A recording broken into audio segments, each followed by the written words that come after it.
Right. ప్రభునందు ప్రియులారా, మనము దేవుని రాజ్యము అనే పాఠం గురించి ఆలోచించేస్తున్నాం. అపోస్తల కార్యాలు 28వ అధ్యాయము 30, 31 వచనాల్లో పౌలు పూర్తిగా తన అద్దెంట కాపురముండి తన ఎద్దుకొచ్చి వారిని సన్మానిస్తూ ఏ ఆటంకమును లేక ధైర్యముగా దేవుని రాజ్యమును గూర్చిన విషయాలు ప్రకటిస్తూ ప్రభుని యేసుక్రీస్తును గూర్చిన సంగతులు బోధించుచు ఉండునని అపోస్తల కార్యములు 28వ అధ్యాయము 30, 31 వచనాల్లో కనబడుతుంది. దేవుని రాజ్యమును గూర్చిన విషయాలు ప్రకటించారండి ఎవరంటే పౌలు గారు. అపోస్తల కార్యములు 19వ అధ్యాయము 9, 10 వచనాల్లో కూడా దేవుని రాజ్యమును గురించి ప్రకటించారు. లూకా సువార్త 4వ అధ్యాయము 43వ వచనంలో ప్రభుని యేసుక్రీస్తు వారు ఒక ప్రాంతానికి వెళ్తే ఆయన అక్కడ ఆపేస్తుంటే, నేను అక్కడ ఆగను, నేను ఇతర పట్టణంలోనూ కూడా దేవుని రాజ్యమును గురించి నేను ప్రకటించాలి. నాకు దేవుని రాజ్యం గురించి ప్రకటించడమే పని, కానీ ఇక్కడ ఉండి మీకు అద్భుతాలు సూచకులు చేయడం నా పని కాదు అని యేసుక్రీస్తు వారు తన ముఖ్య ఉద్దేశాన్ని, ఈ భూమి మీద పుట్టి ఏమి చేయాలో ఆ యొక్క ఉద్దేశాన్ని వాళ్ళకి తెలిపినట్టుగా లోక 44:43లో చూస్తున్నాం.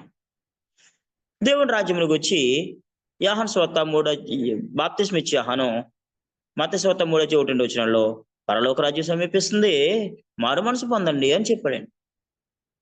మత్తయి సువార్త 4:17 వచనంలో ప్రభుని యేసుక్రీస్తు వారు ఏం చెప్పారంటే, ఆయన కూడా వాక్యాన్ని బోధిస్తూ మొదలు పెట్టారన్నది. మత్తయి సువార్త 4:17 వచనంలో దేవుని రాజ్యమును అంటే పరలోక రాజ్యం సమీపిస్తుంది, మారు మనసు చెప్పుతూ సువార్త ప్రకటింప మొదలు పెట్టెను. యేసుక్రీస్తు వారు సువార్త ప్రకటనలో మొదలుపెట్టిన విషయం దేవుని రాజ్యం, మారు మనసు. ఈ 2 పాఠాలు చాలా గొప్పయండోయ్. ఈ 2 పాఠాలు, ఈ 2 సబ్జెక్టులు చాలా గొప్పయి, చాలా గొప్పయి. అపోస్తల కార్యములు 8వ అధ్యాయము 12వ వచనంలో ఫిలిప్పు దేవుని రాజ్యమును గూర్చియు యేసుక్రీస్తు నామమును గూర్చియు సువార్త ప్రకటించుండగా వారు అతను నమ్మి అనే మాట మనం చూస్తున్నాం. వారు అతని మాట నమ్మి అంటే ఏం చెప్పాడు అని అంటే, ఈయన దేవుని రాజ్యమును గురించి చెప్పాడు. ఫిలిప్పు సమరయులకు దేవుని రాజ్యం గురించి చెప్పాడు. ఫిలిప్పు సమరయులకు యేసుక్రీస్తు నామమును గురించి చెప్పాడు. కాబట్టి ఈ 2 టాపిక్స్ అనగా దేవుని రాజ్యము, యేసుక్రీస్తు నామము, అయితే దేవుని రాజ్యము, మారు మనసు, ఇవి చాలా ప్రాముఖ్యమైనటువంటి పాఠ్యాంశాలుగా. ఒక పాఠం చెప్పాలంటే మనకు అంశం ఉండాలి కదా, టాపిక్ ఉండాలి. ఆ టాపిక్స్ మంచి టాపిక్స్ ఉన్నాయండి బైబిల్లో. నేను ఒకసారి బైబిల్ చెప్పే టాపిక్స్ అనేక మంది చెప్పట్లేదండి, ఆ టాపిక్స్ తప్ప ఇంకేమి చెప్పకూడదు. ఉదాహరణకు టాపిక్ అంటే కొరింథీ మొదటి పత్రిక 2వ అధ్యాయము 2వ వచనంలో పౌలు గారు అంటున్నారు, నేను యేసుక్రీస్తును అనగా సిలువ వేయబడిన యేసుక్రీస్తును తప్ప మరి దేనిని మీ మధ్య నిరుకోదు నిశ్చయించుకుంటుని అని.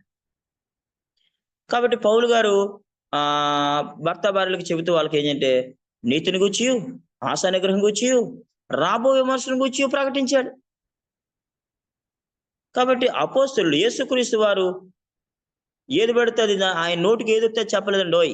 బాప్తిస్మ ఇచ్చే యోహాను నోటికి ఏదొస్తే చెప్పలేదు. అపోస్తలులు వాళ్ళ నోటికి ఏదొస్తే చెప్పలేదు, వాళ్ళు ఏది పడితే చెప్పలేదు. వాళ్ళకు ఒక కరికులం ఉంది. ఉదాహరణకి స్కూల్లో టీచర్ ఉన్నారనుకోండి, ఆ టీచర్కి ఒక బుక్ ఉంటుంది, విషయ సూచిక, ఇది నువ్వు చెప్పాలి, ఈ సంవత్సరం అంతా ఈ టాపిక్ నువ్వు చెప్పాలి పిల్లలకని ప్రభుత్వం అప్పగిస్తుంది. ప్రభుత్వం చెప్పమన్న విషయాలు చెప్పాలి తప్ప 7th class teacher 7th class బిడ్డకి 7th క్లాస్ బుక్ నుంచే విషయం చెప్పాలా. అందులో ఉంటాయి, ఇండెక్స్ ఉంటుంది, విషయ సూచిక ఉంటుంది, కంటెంట్ ఉంటుంది, కంటెంట్ ఉండాలి అందులో. ఆ టీచర్ ఏది పెడితే అది, ఎప్పుడు పెడితే అప్పుడు, ఎక్కడ ఎలా పెడితే అలాగా చెప్పడానికి ఉండదు. ఏది పెడితే అది, ఎప్పుడు పెడితే అప్పుడు, ఎక్కడ పెడితే అక్కడ, ఎలా పెడితే అలా చెప్పడానికి లేదు. ఒక క్రమశిక్షణ, టైం 9 to 4:30 లేకపోతే 4, ఇదిగో నువ్వు ఈ టాపిక్ చెప్పాలి, ఇలాగ ఉన్నాయన్నమాట అండి. కాబట్టి మనం ఏం చేయాలంటే ప్రభునందు ప్రియులారా, ఏమి చెప్పాలో ఆ మాటలే చెప్పాలి. ఉదాహరణకు అపోస్తల కార్యములు 11వ అధ్యాయము 14వ వచనంలో ఏ మాటల వలన రక్షణ పొందుదురో ఆ మాటలు అన్నాడు. అంటే కొన్నేళ్ళింటికి వెళ్ళాడు పేతురు గారు, దేవుడు పంపించాడు. ఆ కొన్నేళ్ళింటికి వెళ్ళి పేతురు గారు తనకిష్టం వచ్చిన బోధ చేయడం కుదరదు. ఏ మాటల వలన రక్షణ పొందుదురో ఆ మాటలు అన్నాడు. కొలస్సీ పత్రికలో అన్నాడు, కొలస్సీ పత్రిక 4:2 అన్నాడు, వాక్యము చెప్పుటకు అనుకూలమైన సమయం అన్నాడు. అంటే సమయం కావాలి, టాపిక్ కావాలి. ఎవరి దగ్గరికైనా వెళ్ళినప్పుడు గవర్నమెంట్ డ్యూటీ ఉన్న జాబ్కి వెళ్ళిపోతారనుకోండి, వాళ్ళ దగ్గరికి వెళ్ళి ఏమండో పావుగంట వాక్యం చెప్తానంటే వినరాళ్ళు, వెళ్ళిపోతారు. ఎందుకంటే డ్యూటీ టైం అయిపోయింది. అనుకూలమైన సమయం కావాలి, అనుకూలమైన టాపిక్ కావాలి, అనుకూలమైన సబ్జెక్టు, అనుకూలమైన సమయం. అనుకూల సమయం అందు నీ మొన్న ఆలకించి రక్షణ మంది ఆదుకుంటున్నాను కదా, కొరింథీ 2:1-2 అలా. కాబట్టి ఈరోజు మనం కంటిన్యూగా దేవుని గురించి నేర్చుకుందామండి. దేవుని గురించి మళ్ళీ రోమీయులకు రాసిన పత్రిక. నేను ఇంతవరకు కూడా దేవుని రాజ్యము ఇగో యోహాను చెప్పాడు, ఫిలిప్పు చెప్పాడు, యేసుక్రీస్తు వారు చెప్పారు, అపోస్తులు చెప్పారు, దేవుని రాజ్యం గురించి మనం కూడా చెప్పాలి అని చెప్పడానికి ఇంతవరకు కూడా కొన్ని విషయాలు నేను మీతో మాట్లాడడం జరిగింది. దేవుని రాజ్యము గురించి దేవుని రాజ్యం గురించి చెప్పకముందు దేవుడు ఎవరో తెలుసుకోవాలి, దేవుని గురించి చెప్పాలి. దేవుడు ఎవరో తెలిస్తే దేవుని రాజ్యం ఏంటో తెలుస్తుంది. దేవుడు ఎవరు? రోమీయులకు రాసిన పత్రిక 1:19 దుర్నీతి చేత సత్యమును అడ్డగించి మనుషుల యొక్క సమస్త భక్తిహీనత మీద దుర్నీతి మీద దేవుని కోపము పరలోకంలో బయలుపరచబడుచున్నది. ఎందుకనగా దేవుని గూర్చి, ఎవని గూర్చి? దేవుని గూర్చి తెలియ సఖ్యమైనదేదో దేవుడు అది వారికి విశదపరిచెను. అంటే దేవుని గురించి ఏమి చెప్పాలనుకున్నాడో దేవుడే చెప్పేశాడు. యెహోవాను గురించి జ్ఞానం సంపాదించుకోవడానికి ఏం చేయాలండి? హోషేయ 6:3 యెహోవాను అనుసరించాలి. యెషయా గ్రంథము 28:13 వారు నాయన చూపు భయభక్తులు మానవులు విధులను బట్టి నేర్చుకుని. అంటే యెహోవా యందు భయభక్తులు కలిగి ఉండాలంటే ఎవరు చెప్పాలంటే యెహోవాయే చెప్పాలి. యెహోవా యందు భయభక్తులు కలిగి ఉండడానికి యెహోవాయే మనకి బోధించాలి. యెహోవా యందు భయభక్తులు గలవారు ఎవరో వారు కోరుకునవలసిన మార్గం ఆయన వారికి బోధించును అన్నాడు కీర్తన 25:12. యెషయా గ్రంథము 2 ఆయన తన మార్గముల విషయమే మనకు బోధించును. అంచెదినంలో పర్వతముల పైన యెషయా గ్రంథం 2 మనకు ఈ సంగతి బాగా అలవాటు కదా, మంచి వాక్యం. అంచెదినంలో పర్వతముల పైన యెహోవా మందిర పర్వత శిఖరమున స్థిరపరచబడి కొండల కంటే ఎత్తుగా ఎత్తబడును. ఆ కాలమున సీయోను నుండి యెహోవాకును యెరూషలేము నుండి ఆ కాలమున సీయోను నుండి యెరూషలేము నుండి యెహోవాకును సీయోను నుండి దేవుని యొక్క ధర్మశాస్త్రమును బయలువెళ్ళని చెప్పి కిందకి చెప్తూ మనం ఆయన త్రోవలో నడుతాము. ఆయన తన మార్గుల విషయమై మనకు బోధించును. ఆయన తన మార్గుల విషయమై మనకు బోధించును. కాబట్టి దేవుని గురించి ఎవరు చెప్పాలంటే మనకి దేవుడే చెప్పాలి. పోయిన వారం నేర్చుకున్నాం దేవుని గురించి దేవుడు ఏం చెప్పుకున్నాడు. పోయిన వారం మనం కొన్ని విషయాలు ఆలోచించేసాం. దేవుని గురించి దేవుడు ఏం చెప్పుకున్నాడంటే ఆదికాండం 17:1 నేను అబ్రహాము తమ్ముతుమ్ములైన వాడినప్పుడు యెహోవా అతనికి ప్రత్యక్షమై నేను సర్వశక్తి గల దేవుడును నా సన్నిధిలో నడుచుచు నిందారహితుడు అయి ఉండుము అన్నాడు. రైట్, చూసాం. అలాగే నిర్గమకాండం 3:14 కూడా 15 కూడా నేను ఉన్నవాడును అనువాడునని చెప్పాడు. కాబట్టి దేవుడు అంటే ఎవరో దేవుని గురించి దేవుడు చాలా విషయాలు చెప్పుకున్నాడు. ఈ రోజు కూడా కంటిన్యూగా దేవుడు ఏం చెప్పుకున్నాడంటే దేవుని గురించి బైబిల్ ఏం చెప్తుందంటే గాడ్ క్రియేటెడ్ హెవెన్స్ అంటే ఆది అందు దేవుడు భూమి యొక్క సృష్టికర్త అని చెప్పిందండి బైబిల్. ఆదికాండం 1:1 టైం, ఆది అందు పవర్, దేవుడు, భూమి, మ్యాటర్, ఆకాశము, స్పేస్, క్రియేషన్, వర్క్. కాబట్టి ఇందులో పవర్ అనే మాట ఉందండి. పవర్ అంటే సైంటిస్టులు పవర్ అని పేరు పెట్టారు, కానీ ఆ పవరే గాడ్, ఆల్మైటీ పవర్. నేను సర్వశక్తి గల దేవుడును, ఆల్మైటీ గాడ్. కాబట్టి దేవుడు సర్వశక్తిమంతుడు. Power, all power, highly power, most powerful. కాబట్టి మనం సృష్టికర్తని మనం దేవుని గురించి ఆలోచించాలి. Abraham of God most high అంటే ఆదికాండము ఎవరో దేవుడు సర్వోన్నతుడు అని చెప్పండి. ఆదికాండము 14:19 సర్వోన్నతులకు దేవుని యాజకుడు అని మెల్కీషెదెకు కోసం రాయబడింది. కాబట్టి దేవుడు ఎవరంటే సర్వోన్నతుడు, సర్వ సృష్టికర్త అనే సంగతిని మనం 1:1 చూసాం. 1 అంతా చూస్తాం. ఇక్కడ 14:19 దేవుడు సర్వ సృష్టికర్త, క్షమించండి, సర్వోన్నతుడు. ఆదికాండం 14:19 సర్వోన్నతులకు దేవుని యాజకుడు మెల్కీషెదెకు అని చెప్పబడింది. తర్వాత and I will be the God. నేను వారి దేవుణ్ణి.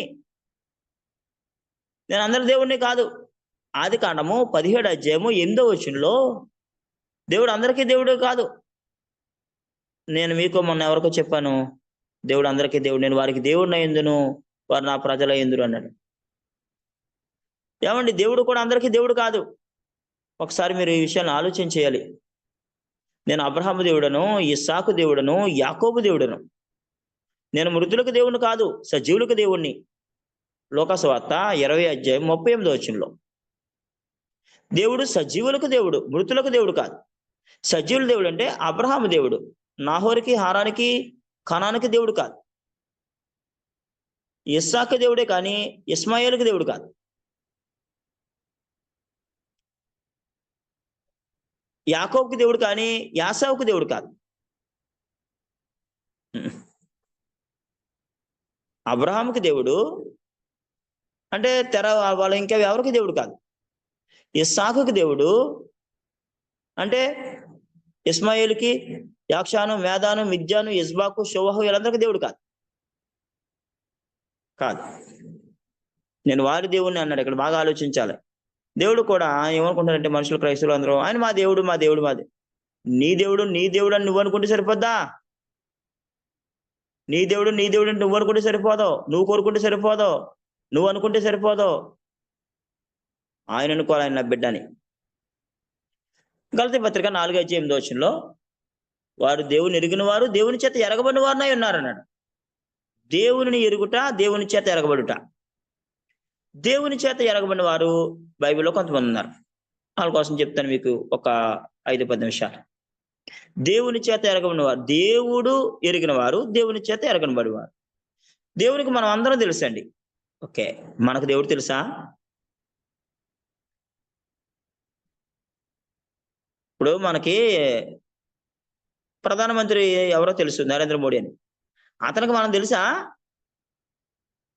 తెలదా. ఎమ్మెల్యేలు తెలుసు, ఎంపీలు తెలుసు, ముఖ్యమైన వ్యక్తులు తెలుసు, అంతే. మనం తెలీదు. మనం 144 కోట్ల మందిలో ఎక్కడున్నామో మనకు తెలీదు. ఒక అతను ఉన్నాడు, అతని మీద వ్యతిరేకంగా చేసేవాడు, ఒక చక్కటి హిందీ అతను. ధ్రువరాతి తెలుసండి. ధ్రువరాతి తెలుసు అతనికి. ఎందుకంటే అతను చేసిన తప్పులన్నీ కూడా ఎండగట్ట. ఇప్పుడు ప్రపంచం చేసే తప్పులు నేను ఎలా ఎండగడతానో ఈ క్రైస్తవ్యంలో నరేంద్ర మోడీ చేసిన తప్పులన్నీ కూడా అతను ధ్రువరాతి అనే వ్యక్తి ఎండగట్టాడు. ఆలోచించండి ప్రభుని పిల్లరా. అందరికీ కూడా నరేంద్ర మోడీకి అందరూ తెలీదు, కొంతమంది మాత్రమే తెలుసు ఈ దేశంలో. అలాగే పరిశుద్ధ గ్రంథంలో ఉన్న మనుషులందరూ కూడా దేవునికి తెలియదు. ఎవరు తెలుసండి? నెహెమ్యా గ్రంథము 9వ అధ్యాయము 6వ వచనం ప్రకారంగా ఇతడు నమ్మకమైన మనుషుడు అని అన్నాడండి. ఎవరనంటే నేను అబ్రహాముని ఏర్పాటు చేసుకోవడానికి అతను నమ్మకమైన మనుషుడు. అబ్రహాము తెలుసండి దేవునికి. అబ్రహాము, ఇదిగో అబ్రహాము నాకు తెలుసు అన్నాడండి. నేను అబ్రహాము దేవుణ్ణి, ఇస్సాకు దేవుణ్ణి, యాకోబు దేవుణ్ణి, నేను వారి దేవుని అనిపించుకోవడానికి సిగ్గుపడినా అన్నాడు. ఎబ్రీ పత్రిక 11వ అధ్యాయం 16-17 వచనాల్లో నేను వారి దేవుణ్ణి అనిపించుకోవడానికి సిగ్గుపడను అన్నాడు.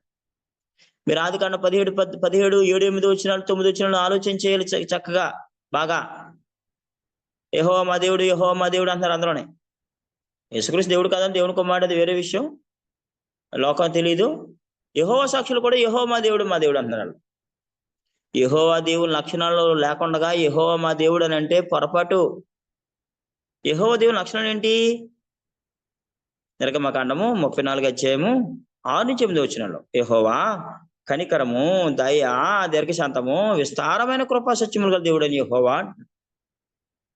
విస్తారమైన కృపా సత్యములు మనలో లేకపోతే, దయ మనలో లేకపోతే, కనికరం మనలో లేకపోతే, దీర్ఘశాంతం మనలో లేకపోతే యెహోవాకు మనకి సంబంధం లేదు. యోహాను మొదటి పత్రిక 4:8 వచనంలో దేవుడు ప్రేమ స్వరూపైనాడు, ప్రేమ లేనివాడు దేవుని ఎరుగడు. యెహోవా దేవునికి కలిగి ఉన్న ప్రేమను మనం కూడా కలిగి ఉండకపోతే యెహోవాకు మనకి సంబంధం లేదు. యెహోవా సాక్షులకి యెహోవాకు సంబంధం లేదు.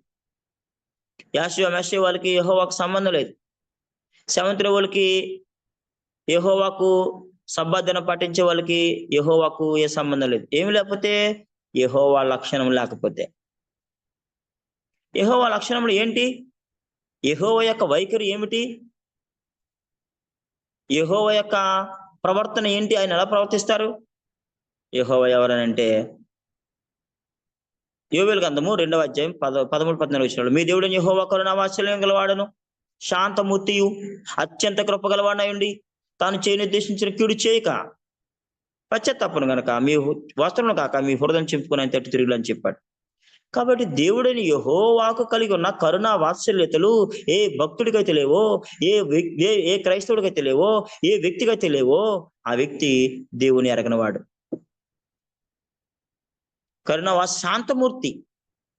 దేవుని ఎరిగిన వాడు ఎవరు చెప్పమంటారా బాగా? యేసుక్రీస్తు వారండి.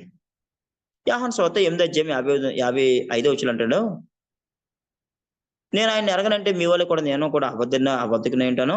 నేను ఆయన ఎరుగుదును, ఆయన మాటను గైకొనుచున్నాను. దేవుని ఎరగడం అంటే ఆయన మాటను గైకొనవండి. దేవుణ్ణి ఎరగడం అని అంటే ఆయన ఎలాగ నడుచుకున్నాడు అలా నడుచుకోవడం అండి. యోహాను మొదటి పత్రిక 2వ అధ్యాయం 5వ వచనంలో ఆయన ఎలాగ నడుచుకున్నాడు అలాగ నడుచుకోవడం అండి. దేవుని ఎరగడం అని అంటే తీతు పత్రిక 1:16 వచనంలో దేవుని ఎరుగుదమని వారు చెప్పుకుందరు గాని ప్రతి సత్కార విషయంలో ఎండి తమ క్రియలు ఆయన ఎరగమన్నట్టున్నారు. అంటే క్రియల పూర్వకంగా దేవుని ఎరగాలండి. క్రియల పూర్వకంగా దేవుని ఎరగాలి. క్రియల ద్వారా దేవుని ఎరగాలి. ఈనాడు చాలా మంది మేము దేవుని ఎరుగం, దేవుని రాజ్యం మాది, దేవుని రాజ్యం క్రీస్తు అని ఎన్నో రకాలుగా చెప్పుకుంటున్నారు. కానీ నువ్వు చెప్పుకోవచ్చు, దేవుని ఎరిగిన వారు దేవుడు కొంతమందిని ఎరిగాడు, దేవుని చేత ఎరగబడిన వారు ఉన్నారు. దేవుని చేత ఎరగబడిన వాడు అబ్రహాం. ఆదికాండం 11-25 కనబడతాడు. దేవుని చేత ఎరగబడిన వాడు మోషే. ద్వితీయ దినవృత్తాంతాల గ్రంథంలో, యాకోబు పత్రికలో, యెషయా గ్రంథంలో 3 సార్లు అబ్రహాము నా స్నేహితుడు అన్నాడు. అబ్రహాము నా స్నేహితుడు అన్నాడు. ఏమని ఎరిగాడు? అబ్రహాము నా స్నేహితుడు అన్నాడు. అంటే నేను యేసుక్రీస్తు నా కుమారుడిని యేసుక్రీస్తు యేసుక్రీస్తుని లోకానికి ఎలా బలిస్తానో అలాగే తన కుమారుడిని ఇస్సాకు నాకు బలిగా ఇస్తాడు. నా స్నేహితుడు నా మనస్తత్వం కలిగి ఉన్నాడు. నేను ఊరికనే చేసుకోలేదు అబ్రహాముని. నాకు లాంటి మనస్తత్వం అబ్రహాము కలిగి ఉన్నాడు. నా కుమారుణ్ణి లోక రక్షణ కొరకు ఎలాగైతే నేను త్యాగం చేస్తానో 2000 సంవత్సరంలో అంటే జగత్తు పునాది వేయబడకమని అనుకున్నాడు దేవుడు. నాకు లాంటి మనసు ఎలాంటిదో, నా మనసు ఎలాంటిదో అలాంటి మనసు అబ్రహాముది అనుకుని అబ్రహాముని స్నేహితుడిగా ఎరిగాడు. దేవుని చేత ఎరగబడాలండి. గలతీ పత్రిక 4:8-10 వచనాల్లో దేవుని ఎరిగిన వారును దేవుని చేత ఎరగబడిన వారునై ఉన్నారన్నాడు. నువ్వు దేవుని చేత ఎరగబడాలి. దావీదుని కోరుకున్నాడు. నేను కోరుకున్నవాడు ఇతడే అన్నాడు. నేను కోరుకున్నవాడు ఇతడే అని చెప్పాడు. సమూయేలు మొదటి గ్రంథం 16:13 వచనం. మోషేకు సంఖ్యాకాండం 12:2-3 వచనాల్లో ఇతను భూమి మీద ఉన్న వారందరిలో మిక్కిలి సాత్వికుడు అన్నాడు. యోబును గురించి ఏమనంటే 1వ అధ్యాయంలో ఇతను వంటి మనుషుడు భూమి మీద లేడు అని చెప్పి సాక్ష్యం ఇచ్చేసాడు దేవుడు. హేబేలు అతను మృతి పొంది విశ్వాసం ద్వారా మాట్లాడుచున్నాడు. హెబ్రీ పత్రిక 11:5 వచనం. అతడు మృతి పొంది విశ్వాసం ద్వారా మాట్లాడుచున్నాడు. చూడండి, అతడు విశ్వాసాన్ని బట్టి నీతిమంతుడని సాక్ష్యం పొందాడు. ఏం పొందాడు? నీతిమంతుడు. నోవహు నీతి కలిగి ఉండి లోకం మీద నేరస్థాపన చేశాడు. నేనున్నట్టుగా నీతిమంతుడు ఎవడున్నాడో, నా కుటుంబాన్ని కాపాడంటే దేవుని కృపను బట్టి నీతిని బట్టి కాపాడని చెప్తాడు నోవహు. అంటే నోవహు యొక్క నీతి లోకం మీద నేరస్థాపన చేయించింది. అబ్బో, ఆ రోజుల్లో అంటే 2000 సంవత్సరాల క్రితం నా యందు పాపం ఉన్నదని వీళ్ళు ఎవడు స్థాపించని యేసుక్రీస్తు వారు ఎలా సవాలు విసిరారో, అప్పుడు క్రీస్తుకు పూర్వం 4000 సంవత్సరాల క్రితం లేకపోతే 3500 సంవత్సరాల క్రితం నోవహు లోకం మీద నేరస్థాపన చేశాడు. నాలాంటి నీతిమంతుడు ఎవడైనా ఉన్నాడా? అందుకనే నీతికి వారసుడు అని చెప్పాడు. నోవహు నీతికి వారసుడు. ఏమండి, ఒక కంపెనీకి వారసుడు ఉంటాడో, లేకపోతే ఇంటికి వారసు ఉంటాడో, ఒక దేశానికి వారసు ఉంటాడో, లేకపోతే వ్యక్తికి వారసు ఉంటాడో, నీతికి వారసు ఏంటండి? మామూలు నీతి కాదండి. అందుకని ఆదికాండం 17:1 యెహోవా నీవే నా ఎదుట ఈ తరం వాళ్ళు నీతిమంతుడు వెనుక చూచితిని. ధనవంతుడు వెనుక చూచితిని కాదు, బలవంతుడు వెనుక చూచితిని కాదు. ధనాన్ని బట్టి, బలాన్ని బట్టి, కులాన్ని బట్టి, మతాన్ని బట్టి చదువును బట్టి, అందాన్ని బట్టి హర్షించే వాళ్ళు చాలా మంది ఉన్నారు. దేవుడు ఏమంటే తెలుసా? నీతిమంతుడు అయినట్టు చూచితుడు. అంటే నీతి ముందు ధనము, బలము, అందము, జ్ఞానము, ఐశ్వర్యము, ఆస్తి, అంతస్తు ఎందుకు పనిచేయవు? ఎవడో కూడా భూమి మీద పనిచేయదు. అందుకని అన్నాడు సామెతల గ్రంథంలో, నీతిమంతుని ఇల్లు గొప్పది అని అనేది. నేను అనుకున్నాను ఆ మాట చదివి, నేను అదాని కంటే గొప్ప, నేను అంబానీ కంటే గొప్ప అని అనుకున్నాను. ఎందుకో తెలుసా? నీతిమంతుని ఇల్లు గొప్పది అనేది. అంబానీ ఇల్లు 370 కోట్లు పెట్టి కడితే, మన ఇల్లు ముందు నీతిమంతుని ఇల్లు. కాబట్టి నీతిమంతులుగా ఉండడానికి ప్రయత్నం చేయండి భూమి మీద. ప్రభునందు ప్రియమైన సహోదరి సహోదరులారా, అక్కడ ఆగిపోయాను నేను. ఆదికాండం 7:1 ఆగిపోయాను. ఈ తరం వారిలో నీవే నా ఎదుట నీతిమంతుడు ఎండుట చూచితిని. అక్కడ ఆగాను, ఆలోచించాను. ఏమై ఉండో చూశాను? నీతిమంతుడు ఎండు చూశాను నేను. నీ బలం చూడలేదు, నీ ధనం చూడలేదు, నీ కులం చూడలేదు, నీ మతం చూడలేదు, నీ ఐశ్వర్యం చూడలేదు, నీ ఆస్తి చూడలేదు. ఏమి చూచాడు? నీతిని చూపించాలి దేవుడికి. మనం నీతిని చూపించాలి. మర్చిపోకండి సుమా.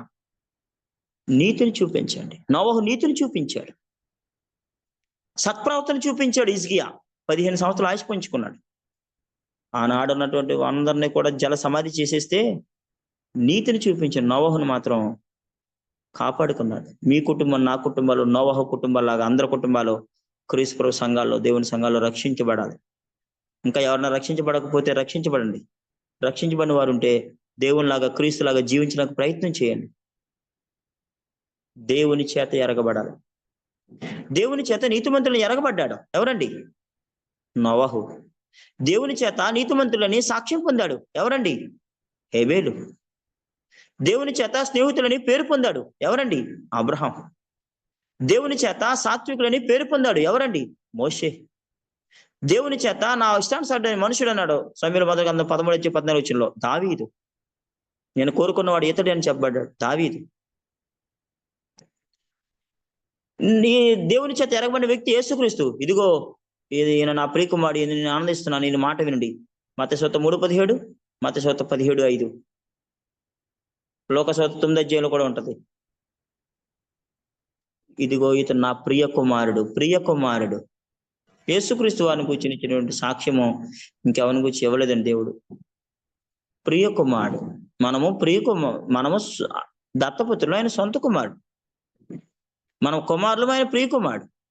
మనం కూడా ప్రియ కుమారులుగా ఉండాలని కోరుకున్నాడు దేవుడు ఎఫెసీ 5:1 ప్రకారంగా. కావున మీరు ప్రియులని పిల్లవాళ్ళే దేవుని పోలు నడుచుకోండి అన్నాడు.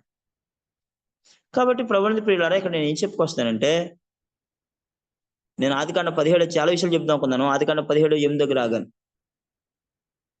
దేవుడు అందరికీ దేవుడు కాదు. నేను నీకును నీ సంతానమునకును దేవుడినై ఉంటాను అన్నాడు. నీకు నీ సంతానానికి మాత్రమే దేవుడినై ఉంటాను. మీ నాన్నగారు ఉన్నారు కదా తెరహు, దేవుడు ఉండవా? కాదు. నీకు ఇంకా తోబుట్టులు ఉన్నారు కదా, హారాను, కనాను, ఇంకా 2 ఉన్నారు కదా, వాళ్ళకి దేవుడు కాదు. మరి నీకు 80 పిల్లలు, అబ్రహాము నీకు 80 పిల్లలు కదా, 80లో నేను ఒక్కడికే దేవుడుగా ఉంటాను. ఇస్సాకు ఒక్కడికే దేవుడుగా ఉంటాను. నేను ఎవరికి దేవుడుగా ఉన్నాను. జమ్రాను ఆదికాండం 25:1-2 కెతురకు పుట్టిన వాళ్ళు 6 పిల్లలు ఉన్నారు. జిమ్రాను, యాక్షాను, మేదాను, మిద్యాను, ఇస్బాకు, షోహం, నేను వాళ్ళకి దేవుడుగా ఉన్నాం. ఇస్సాకు విధేయుడు. ఇస్సాకు ఎందుకు దేవుడుగా ఉంటాడో? ఇస్సాకు విధేయుడు. అబ్రహాముకే దేవుడు ఎందుకు ఉంటాడో? అబ్రహాముకే దేవుడు, యెహోవా దేవుడు ఎందుకు దేవుడుగా ఉంటాడో? ఎందుకు దేవుడుగా తెలుసా? అబ్రహాము లేని వాటిని ఉన్నట్టుగా నమ్ముతాడు. మృతులు సజీవులుగా చేయవాడు దేవుడు నమ్ముతాడు. నిరీక్షణకు ఆధారం లేనప్పుడు నిరీక్షణ కలిగి నమ్మొచ్చు అని నమ్ముతాడు. దేవునిగా నమ్మినవాడు అబ్రహాం. అందుకనే అబ్రహాముకి దేవుడే యెహోవా. రాసుకుని పూసుకుని నాకు దేవుడే యెహోవా, నా దేవుడే యెహోవా నువ్వు అని తల కిందకి కాలుపై కట్టి తపస్సు చేసినా నీకు దేవుడు అవడే యెహోవా. అబ్రహాం లాంటి లక్షణాలు, ఇస్సాకు లాంటి లక్షణాలు, విధేయత లక్షణం, పట్టుదల, వినయంతో కొన్ని లక్షణం ఉంది. 20 సంవత్సరాలు ఎండకిండాడు, వానకు తడిచాడు తన మాంగారి దగ్గర యాకోబు. ఆ యాకోబు లాంటి లక్షణములు నీ దగ్గర ఉంటే, కష్టపడే తత్వం, వినయ తత్వం, పట్టుదల తత్వం, ప్రేమించినవాడి కోసం 14 సంవత్సరాలు కొలువు చేశాడు. మామూలుడు కాదు ఆ యాకోబు, మామూలుడు కాదు. 14 సంవత్సరాలు కొలువు చేశాడు ప్రేమించిన భార్య దక్కించుకోవడం కోసం. కాబట్టి ప్రభుని పిల్లరా, దేవుని చేత ఎరగబడాలి. దేవుని ఎరగాలి, దేవుని చేత ఎరగబడాలి. దేవుని గురించి తెలుసుకోండి. ముఖ్యంగా చాలా మందికి దేవుని గురించి తెలియదండి. నిర్గమకాండం 34 అధ్యాయంలో దోషమును అపరాధమును నేను క్షమిస్తాను, కానీ ఏ మాత్రం కూడా దోషి నిర్దోషిగా ఎంచను అని చెప్పాడు. అపరాధాన్ని పాపను క్షమించమంటే క్షమిస్తా. ఉదాహరణకి గెహజీ ఏం చేశాడు? తప్పు చేశాడు. తప్పు చేసి ఏం చేశాడు? గెహజీ అక్కడికి వెళ్ళావు అని అడిగాడు ఎలీషా. రాజులు 2 కదా 5 అధ్యాయం మాకు తెలుసు. అయ్యో నేను ఎక్కడికి వెళ్ళాను? నేను ఇక్కడ ఉన్నాను కదా. అయ్యా మీరు కావాలనుకో, మీరు వద్దన్నది నేను కావాలనుకున్నాను, ఇల్లని తెచ్చుకుని నాకు పెట్టాను, నాకు దురాశ పుట్టింది, ఆశ పుట్టింది అని అంటే కుష్ఠరోగం రాకపోదునేమో. మర్చిపోకండి, ఈ భూలోకంలో మనస్సానుసారంగా బ్రతకూడదు. తప్పు చేస్తావా? దేవా నా ఎందుకు తప్పు జరిగిపోయింది, నా ద్వారా తప్పు జరిగిపోయింది, క్షమించే అని దావీదులాగా వేడుకో. ప్రాయశ్చిత్తం పొందు, పశ్చాత్తాపడు, పరిహారం చెందు, మారు మనసు పొందు. 51వ అధ్యాయంలో దావీదు చేసిన తప్పుని క్షమించేశాడు. వ్యభిచారాన్ని క్షమించేశాడు, నరహత్యను కూడా క్షమించేశాడు. మోషే కప్పెట్టాడండి, మారు మనసు పొంది పారిపోయాడు. పశ్చాత్తాప హృదయం ఉంది మోషేకి. 318 మందిని తీసుకెళ్లి దావీదు, అబ్రహాము అనేక మంది చంపి రాజులు సంహారం చేశాడు. అయితే అబ్రహాము కూడా ఏమని తెలుసా? పశ్చాత్తాప హృదయం, మారు మనసు హృదయం ఉంది అబ్రహాంకి. అబ్రహాం అనగా, దావీద్ అనగా, మోషే అనగా, పౌలు అనగా వీళ్ళందరూ అనేక మంది చంపేసిన వాళ్ళు నరహంతకులండి. బైబిల్లో మర్చిపోకండి, నరహంతకులు వీళ్ళు. అబ్రహాం నరహంతకుడు, దావీదు నరహంతకుడు, మోషే నరహంతకుడు, దావీదు నరహంతకుడు. చాలా మంది. యెహోషువ అనేక మంది తూట్ల కింద నరికేశాడు. బొబ్బ చెట్టు నరికేశాడు అనేక మందిని. చదవండి బైబిల్ మీరు, నేను మామూలుగా చదవలేదు బైబిల్. తూట్ల కింద నరికేశాడు అనేక మంది రాజుల్ని యెహోషువ. ఆ కనాను దేశాన్ని అంతటిని కూడా పాలందరికి పంచిపెట్టేశాడు. చదవండి మీరు యెహోషువ గ్రంథం. అంటే వీళ్ళందరినీ మరి ఎందుకు క్షమించాడు దేవుడు? ఏమండి, ఎందుకు క్షమించాడు? మర్చిపోకండి, 4 పదాలు చెప్తాను మీకు: పరిహారము, ప్రాయశ్చిత్తము, మారు మనసు, పశ్చాత్తాపము. దేవుడు ఇవి కోరుతున్నాడు బైబిల్లో. ఆదాము నుండి కూడా కోరాడు, కానీ ఆదాము పశ్చాత్తాపడలేదు, ప్రాయశ్చిత్తం పొందలేదు, పరిహారం చెందలేదు, మారు మనసు పొందలేదు. తన భార్య మీద, దేవుడి మీద నెట్టేశాడు. దౌర్భాగ్యుడు నెట్టేశాడు, తోటలో నుంచి నెట్టివేశాడు దేవుడు. తన సహవాసం నుంచి దూరం చేశాడు. కయ్యి నుంచి కూడా అదే ఆశించాడు దేవుడు. ఆదాము తప్పు చేశాను తెలుసు, వెళ్ళాడు. ఆదాము నువ్వు ఎక్కడ అన్నాడా? నేను ఎక్కడ ఉన్నానంటే. కాబట్టి దేవుని యొక్క మనసుని ఎరిగి దేవునితో సహవాసం చేయడం మొదలు పెట్టండి. దేవుని గురించి తెలుసుకోండి. ముందు దేవుని గురించి తెలియ శక్యమైనది ఏదో అది అది వారికి దేవుడే విషదపరిచేశాడు. నేను దోషాన్ని, అపరాధాన్ని క్షమిస్తాను, కానీ దోషి నిర్దోషిగా ఎంచను. దోషిని నిర్దోషిగా ఎంచను. ఎన్ని తప్పులు చేసినా, తప్పు చేశానంటే క్షమిస్తాను, కానీ తప్పు చేసినోడు నేను తప్పు చేయలేదు అని బొంకితే, కప్పుకుంటే అసలు నేను క్షమించనని చెప్పేశాడు. అప్పుడు దేవునితో మసులు కూడా నేర్చుకోండి. భక్తులు ఆదాము నేర్చుకోలేదు, కయ్యను నేర్చుకోలేదు. కయ్యను దగ్గరికి వెళ్ళాడు. ఏమన్నాడు? దేవుడికి తెలదా? ప్రకటన గ్రంథం 4:8 వచనంలో భూతవర్తమాన భవిష్యత్ కాలం దేవుడికి, పేతురు మొదటి పత్రిక 1:1 భవిష్యత్ జ్ఞానం దేవునికి తెలీదా? తెలుసు, తమ్ముడిని చంపాడని. ఏమన్నట్టు వెళ్ళి, కయ్యను నీ తమ్ముడేని హేబేల్ అక్కడ అని అడిగి, అప్పుడు ఏం చెప్పాలి? నేను ఇలా మాట్లాడాను, నాది ఇష్టపడ్డావు, నాది ఇష్టపడలేదు, నువ్వు నా తమ్ముడు ఇష్టపడ్డావు, నేను చంపేశాను, కొడదామని చంపాలని వెళ్ళలేదు, కొట్టాను, చచ్చిపోయాడు, దేవా నా తప్పు క్షమించానంటే అద్భుతమైంది. ఆదాము, కయ్యను అప్పుడు ఒప్పుకుంటే ఖచ్చితంగా యేసుక్రీస్తు వారు పుట్టవలసిన పని లేదు. మరోలాగా ఉంది పరిస్థితి. ఆదికాండం 1:26-28 వచనాలు ప్రపంచానికి అర్థం కాలేదు. ఆదికాండం 2:16 వచనం 17 వచనం మనుషులకు అర్థం కాలేదు. సామెతల గ్రంథము 16 అధ్యాయం 6-8 వచనాలు. సామెతలు 16:7-8 కృపాసత్యంలో దోషమునకు ప్రాయశ్చిత్తం కలుగును అనే మాటలో ఈ ప్రపంచానికి అర్థం కాలేదండి. తర్వాత చెప్తాను. ఇప్పుడు నేను అంటే మా సోదరులకు చెప్పాను, సూర్యతేజ గారికి కొన్ని విషయాలు నేను చదివి తయారు చేసి ఉంచాను. ఇప్పుడు ఏం మీకు చెప్పనవి. ప్రస్తుతానికి మాత్రం దేవుని గురించి చెప్తున్నాను. నేను దేవుని గురించి చెప్తున్నాను. దేవుని చేత ఎరగబడిన వారు దేవుని ఎరిగిన వారు. దేవుడు అనేక మందికి మన దేవునికి మనం అందరూ తెలుసండి. ఎందుకంటే మాట నాను అదే ఆయన భవిష్యత్ జ్ఞాని అనే దేవుడు. కానీ దేవునికి మనం తెలుసా? ఎలాగా? యోబులాగా భూమి మీద ఇతని వంటి మానవుడు లేడు అని చెప్పాడు దేవుడు. 1:7-8 యోబుని గురించి, 2:10 9-10 యోబుని గురించి. కాబట్టి యోబుని గురించి దేవుడు ఎరిగినట్టుగా, అబ్రహాముని గురించి దేవుడు ఎరిగినట్టుగా, ఇస్సాకుని గురించి దేవుడు ఎరిగినట్టుగా, యాకోబుని గురించి దేవుడు ఎరిగినట్టుగా, దానియేలు గురించి దేవుడు ఎరిగినట్టుగా, ఇతను దేవతల ఆత్మగలవాడు అన్నాడు. యోసేపుని గురించి ఇతను వంటి ఇలాంటి మనిషిని కనుగొనగలమా అన్నాడు రాజు. కాబట్టి యోసేపు ఫలించడు కొమ్మ. యోసేపుని గురించి, దావీదుని గురించి, అబ్రహాముని గురించి, ఇస్సాకుని గురించి, యాకోబుని గురించి, యేసుని గురించి దేవుడు చెప్పినట్టుగా మిమ్మల్ని గురించి, నన్ను గురించి కూడా, ఇదిగో నేను ఫలానా విజయ్ కుమార్ దేవుణ్ణి, ఫలానా సూర్యతేజ గారి దేవుణ్ణి, నేను ఫలానా ధర్మస్వరూపు గారి దేవుణ్ణి అని మనం గురించి చెప్పగలడా? అలాంటి జీవితం మనం జీవిస్తున్నామా? అలాంటి ఒక జీవితం జీవించాలండి. భూమి మీద జీవించగలం. మీ పరలోకపు తండ్రి పరిపూర్ణ కనుక మీరు పరిపూర్ణంగా ఉండేది అన్నాడు మత్తయి 5:48. పేతురు 2 పత్రిక 1:3-4 దేవ స్వభావంలో పాలువారమై ఉండగలమని చెప్పాడు. జకర్యా 12:8 యెహోవా దూతల వంటి వారు, దావీదు వంటి వారు దేవుని వంటి వారు ఉండాలి. బలహీనులు దావీదు వంటి వారుగా, దావీదు వంటి వారు దేవుని వంటి వారుగా ఉండగలరని చెప్పాడు. ఎఫెసీ 5:1 కావున మీరు ప్రియులైన పిల్లలు దేవుని పూలు నడుచుకోండి అని చెప్పాడు. నడుచుకోగలమండి. దేవుళ్ళలాగా ఉండగలం. మనం యేసుక్రీస్తులాగా ఉండగలం. యేసుక్రీస్తు లాగా ఉండగలం వాక్యం చెప్పింది. ఫిలిప్పీ 4:19 క్రీస్తు స్వరూపం ఎందు ఏర్పడే వరకు. గలతీ 4:19 క్రీస్తు స్వరూపం ఎందు ఏర్పడే వరకు. ఫిలిప్పీ 2:5 క్రీస్తు యేసును కలిగి నీ మనసు మీరు కలిగి ఉండండి. ఎఫెసీ 4:15 ప్రేమ కలిగి సత్యం చెప్తూ క్రీస్తు వలే ఉండటకు మనం అన్ని విషయాలు ఎదుగుదము, ఉండగలం. క్రీస్తు వలే ఉండగలం అని చెప్పింది బైబిల్. నేను ఎప్పుడో 15-20 సంవత్సరాల క్రితం చెప్పేశానండి పాటలు, యేసుక్రీస్తులాగా క్రైస్తవులు జీవించగలరు అని. మా వాళ్ళందరూ అన్నారు అవదన్నారు. మా అమ్మగారు కూడా అనేది, బాబా ఆయన దేవుడు ముళ్ళు మేకులు కొట్టించుకున్నాడు, సహించాడు, క్షమించాడు. మనం ఎక్కడ? ఆయన ఎక్కడ? ఆయన దేవుడు, మనం మనుషులు అని చెప్పేది మా అమ్మగారు. అమ్మ కాదమ్మా, ఆయన మానవుడు, దేవుడు యెహోవా, మనం యేసుక్రీస్తు వాళ్ళకి జీవించగలం అని చెప్పేవాడు మా అమ్మగారికి. మా అమ్మగారు పాపం పెంతెకొస్తేలో నుండి కాలం చేశారండి. ఆవిడ వినలేదు, ఆవిడ విషయంలో బాధ. కానీ నన్ను మా అన్నయ్యని చాలా గొప్ప సేవకులుగా తయారు చేసింది మహాతల్లి.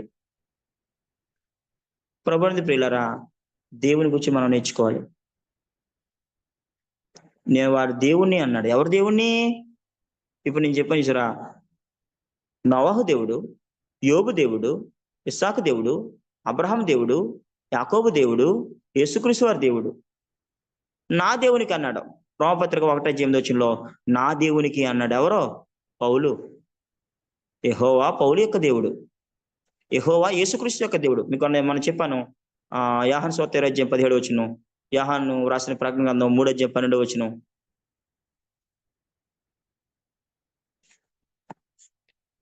ప్రకటన గ్రంథంలో ఇంకొక మాట ఉంది, అది కూడా చూపిస్తాను మీకు. యేసుక్రీస్తు వారి దేవునికి, యేసుక్రీస్తు వారి యొక్క దేవుడు యెహోవా.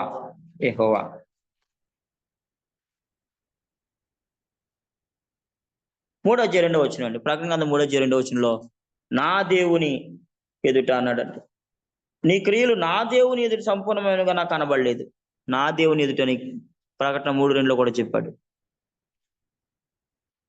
కాబట్టి యేసుక్రీస్తు వారికి దేవుడు అన్నాడనే సంగతి మీకు అర్థమైంది అనుకుంటున్నాను. పోయిన వారం చెప్పాను చాలా విషయాలు. కొలస్సీ 1:4 ఉంది, పేతురు మొదటి పత్రిక 1:3 ఉంది యేసుక్రీస్తు వారి యొక్క దేవుడిని. కొరింథీ 2 పత్రిక 11:31 ఉంది, 30-31 ఉంది. రోమపత్రిక 15:5 ఉంది యేసుక్రీస్తు వారికి దేవుడు ఉన్నాడని. కొరింథీ 2 పత్రిక 1:3 ఉంది యేసుక్రీస్తు వారికి దేవుడు ఉన్నాడని. యోహాను సువార్త 20:15 ఉంది యేసుక్రీస్తు వారికి దేవుడు ఉన్నాడని. మత్తయి 6:9 ఉంది యేసుక్రీస్తు వారికి తండ్రి ఉన్నాడని.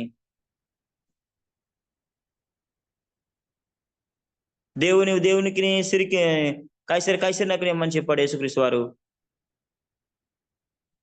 కాబట్టి యేసుక్రీస్తు వారికి దేవుడు ఉన్నాడు. యేసుక్రీస్తు వారి యొక్క దేవుడే మన దేవుడై ఉండాలి.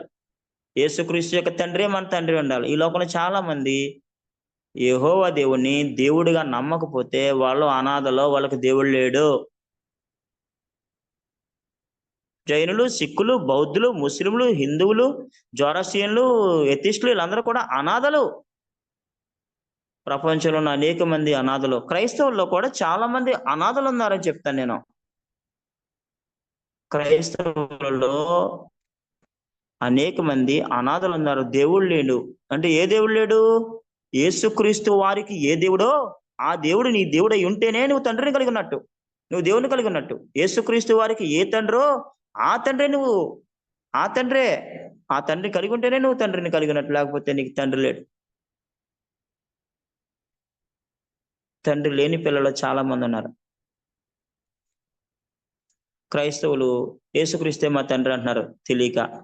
కాదు.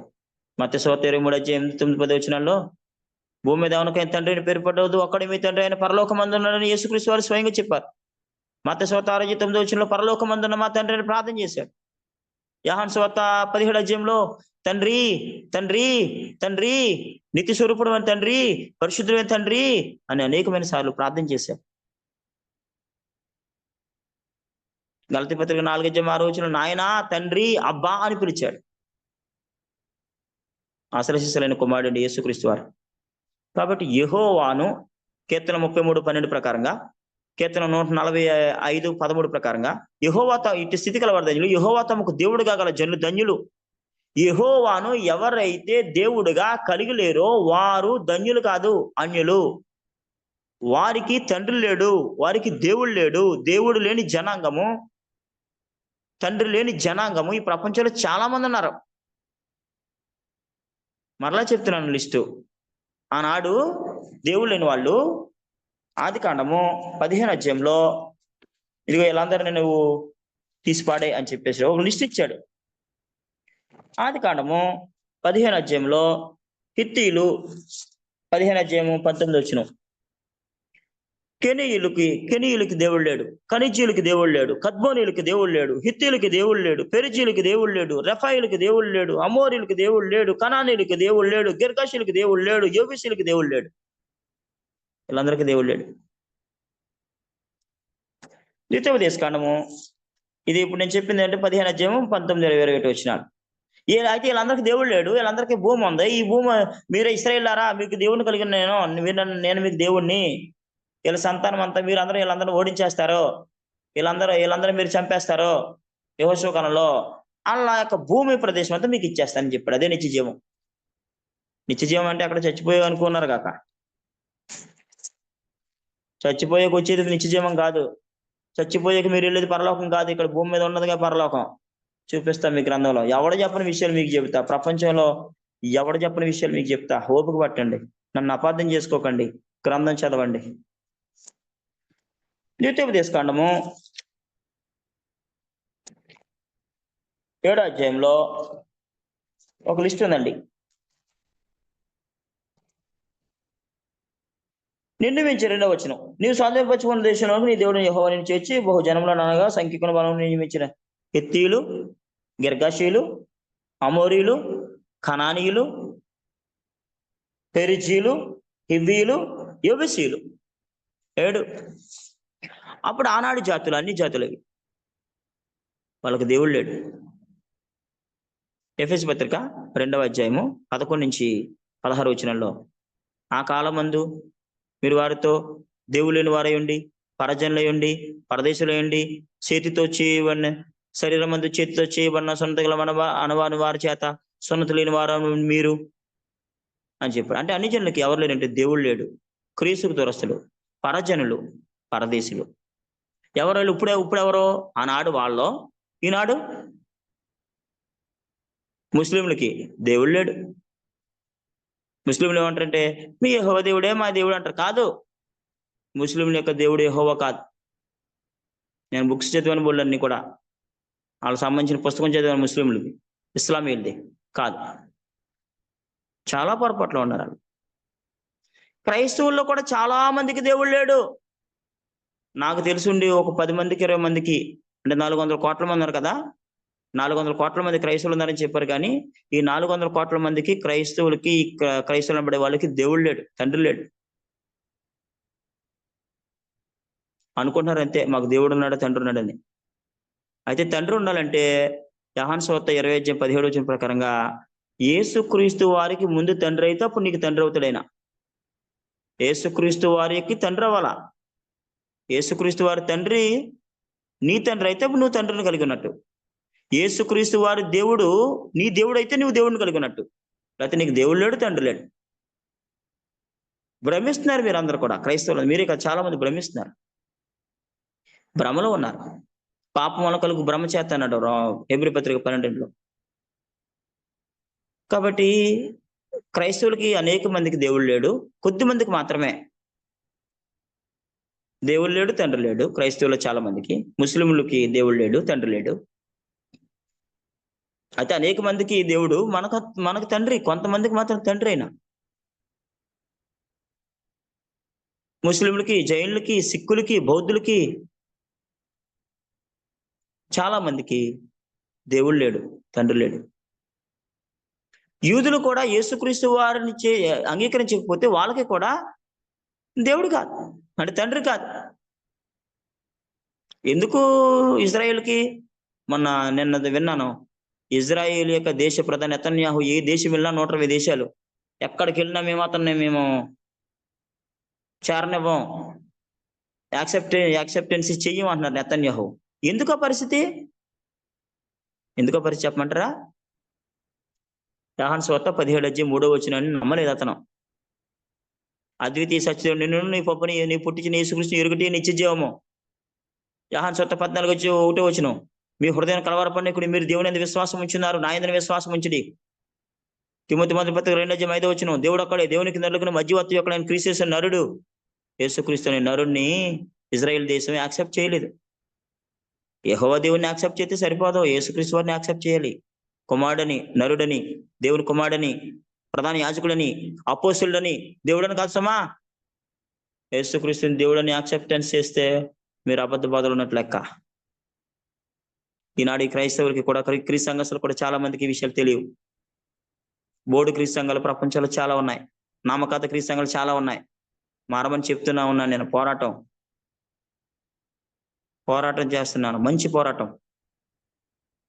కాబట్టి ప్రభువుని ప్రియులరా, దేవుని యొక్క వాక్యం ఏం చెప్తుందంటే, సమయం 8:53 అయిపోయింది, నేను ముగిచ్చేస్తాను.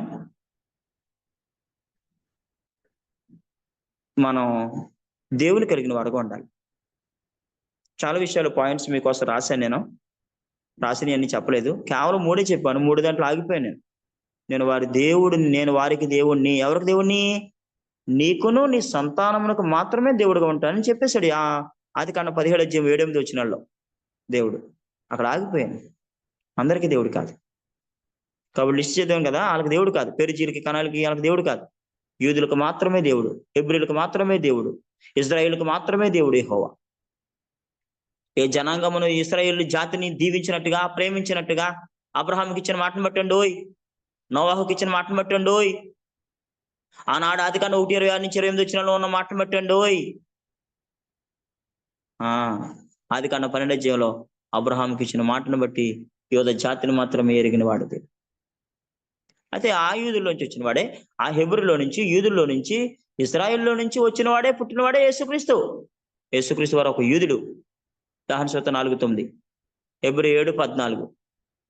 ఒక యూదుడు, ఇశ్రాయేలుడు అయిన ఒక ఇజ్రాయేలుడు, ఒక యూదుడు, ఒక హెబ్రీయుడు.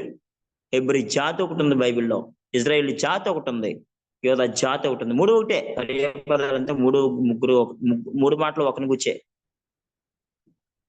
అబ్బో, వాళ్ళ మామూలు కదండి. అయితే విషయం ఏంటంటే, యేసుక్రీస్తు వారిని ఎవరైతే అంగీకరించారో, ఆయన తన స్వకీయుల వద్దకు వచ్చిన ఆయన స్వకీయులు ఆయన అంగీకరించలేదు అన్నాడు యోహాను సువార్త 1:9-11. కాబట్టి ఈరోజు నేను మీకేం చెప్పానంటే, ముగించేస్తూ దేవుని రాజ్యం గురించి కొన్ని విషయాలు చెప్పాను. దేవుని రాజ్యం గురించి మన ప్రపంచం అంతా ప్రకటించి, మానవ రాజ్యం కాదు, మానవ రాజ్యాలు కూలిపోతాయని ఆదికాండం 2 క్షమించండి, దానికంతా 2 అధ్యాయాలు చెప్పేసింది. ఒక ప్రతిమ ఉంటది, బబులోను సామ్రాజ్యం కూలిపోద్ది, మాది పారసీక సామ్రాజ్యం కూలిపోయింది ఆల్రెడీ. బబుల్ సామ్రాజ్యం కూలిపోయింది, గ్రీకు సామ్రాజ్యం కూలిపోయింది, ఇప్పుడు రోమా సామ్రాజ్యం ఉంది. ఇది అయిపోయిన తర్వాత అప్పుడు యేసుక్రీస్తు రాజ్యం వస్తుంది. చేతి సహాయం నాకు తీయమని రాయని చెప్పాడు కదా. మానవ రాజ్యాలన్నీ కూలిపోయి దేవుని రాజ్యం ప్రారంభించబడుతుంది భూమి మీద. ఇంకా పడలేదు. క్రీస్తు సంఘస్థులు అంటారు బ్రతుకు బ్రతకాలి. క్రీస్తుకు ఎవరు దేవుడో ఆ దేవుడు నీ దేవుడై ఉండాలి, లేకపోతే నీకు దేవుడు లేడని చెప్పాను కదా ముందే. క్రీస్తుకు ఎవరు తండ్రో ఆ తండ్రి నీ తండ్రి అయి ఉండాలి, లేకపోతే నీకు తండ్రి లేడు. తండ్రి లేని జీవితం, దేవుడు లేని జీవితం ఎంత ప్రమాదకరం అని చెప్పలేను. కాబట్టి దేవుడు అందరికీ దేవుడు కాదు. అదే చెప్పాడు, నేను వారి దేవుని గురించి వారిని దేవుని అనిపించుకో వారిని సిగ్గుపడిన అన్నాడు. హెబ్రీ పత్రిక 11:16-17 వచనాలు. కొరింథీ 2వ పత్రిక 6:18 వచనంలో నేను వారికి దేవుణ్ణి యుందును, వారు నా ప్రజల యుందురు అన్నాడు. నేను వారికి దేవుణ్ణి, ఎవరికి? వారికి అన్నాడు, అందరికీ అనలేదు. నేను అందరికీ దేవుణ్ణి అని చెప్పింది. దాని ప్రకారం మనం అందరూ నడుచుకునే వాడుగా ఉండాలని నేను కోరుకుంటూ ఉన్నాను. దేవుని గురించి తెలుసుకోండి. దేవునికి చాలా లక్షణాలు, గొప్ప లక్షణాలు, మంచి లక్షణాలు ఉన్నాయి. అందులో నేను సజీవులకే దేవుణ్ణి, మంచి వాళ్ళకే దేవుణ్ణి, నీతిమంతులకే దేవుణ్ణి, పరిశుద్ధులకే దేవుణ్ణి, అందరికీ దేవుణ్ణి కాదు అన్నాడు ఆయన. అది మంచి వారికే దేవుణ్ణి, చెడ్డవారికి దేవుణ్ణి కాదు. లోక 20:38 నేను సజీవులకే దేవుణ్ణి కానీ మృతులకు దేవుణ్ణి కాను. మృతులు అంటే మీ ఎఫెసీ పత్రిక 2:1 వచ్చిన మీ అపరాధముల చేతనో పాపముల చేతనో చచ్చిన వారై ఉండగా ఆయన మీరు క్రీస్తు కూడా బ్రతికించను. అంటే నేను నీతిమంతులకే దేవుణ్ణి కానీ పరిశుద్ధులకే దేవుణ్ణి కానీ అపరాధం చేసిన వారికి, పాపం చేసిన వారికి నేను దేవుణ్ణి కాదు అని చెప్పేశాడు. పాపం చేసిన వాళ్ళందరూ కూడా దేవుడు మా దేవుడు యెహోవా అని చెప్తే కాదు అంటాడు ఆయన. విషయాలు అయితే ఇలాగ ఉన్నాయి, మనసులో పెట్టుకోండి. మంచి జీవితం ఉంది బైబిల్లో, అది మనకి ఇచ్చాడు దేవుడు. దేవుడు చెప్పాడు కదా కొంతమందిని గురించి, నేను ఎరిగాను అతలని, దేవుని చేత ఎరగబడిన వారు ఉన్నారు, వాళ్ళ లిస్ట్ చెప్పాను మీకు. అలాగనే మనం అందరం ఉండాలండి. యేసుక్రీస్తు వారు, పౌలు గారు, దావీదు, అబ్రహాము, ఇస్సాకు, యాకోబు, నోవహు, యోబు, దానియేలు, యోసేపు, హేబేలు ఇలాంటి వారు దేవుని ఎరిగిన వారు, దేవుని చేత ఎరగబడిన వారు. గలతీ 4:8-10 వచనాలు ఆలోచించేయండి. 8వ వచనం 9వ వచనం ఉంటుంది. దేవుని ఎరుగుదాం, దేవుని చేత ఎరగబడదాం, దేవుని రాజ్యానికి హక్కుదారులుగా మనం అందరం ఉండడానికి ప్రయత్నం చేద్దాం. మీ అందరికీ ఓపికతోనే మీ అందరికీ నా హృదయపూర్వక వందనములు.